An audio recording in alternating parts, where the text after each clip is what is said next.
Hi friends, ഇതൊരു ഏസറിൻ്റെ volume desktop P C ആണ്. അപ്പോൾ ഇതിൻ്റെ മോഡൽ നമ്പർ വരുന്നത് വെറിറ്റോൺ M2630G ആണ്. ഇതിൻ്റെ കംപ്ലയിൻസ് എന്താണെന്ന് പറഞ്ഞെങ്കിൽ നോ ഡിസ്പ്ലേ ആണ്.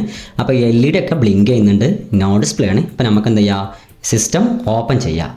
അപ്പോൾ നമുക്ക് സിസ്റ്റം എന്ത് ചെയ്യാം, ഓപ്പൺ ചെയ്യുന്ന സമയത്ത് ഇതൊക്കെ ഡിസ്കണക്ട് ചെയ്യാം. മദർ ബോർഡിൽ നിന്ന് കണക്ടേഴ്സ് ഒക്കെ ഡിസ്കണക്ട് ചെയ്തിട്ട് നമുക്കിത് ബോർഡ് നമുക്ക് പുറത്തെടുക്കാം.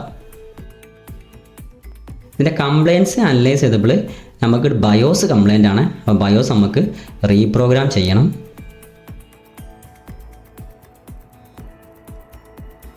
ഓക്കെ, ബയോസ് നമ്മൾ റീപ്രോഗ്രാം ചെയ്തു. ഇനി നമുക്ക് എന്ത് ചെയ്യാം, ബയോസിൻ്റെ IC നമുക്ക് ഫിക്സ് ചെയ്യാം.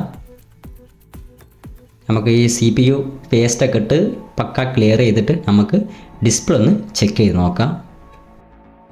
പവർ ഒന്ന് ഓണാക്കി ഡിസ്പ്ലേ ഓക്കെ ആണ്.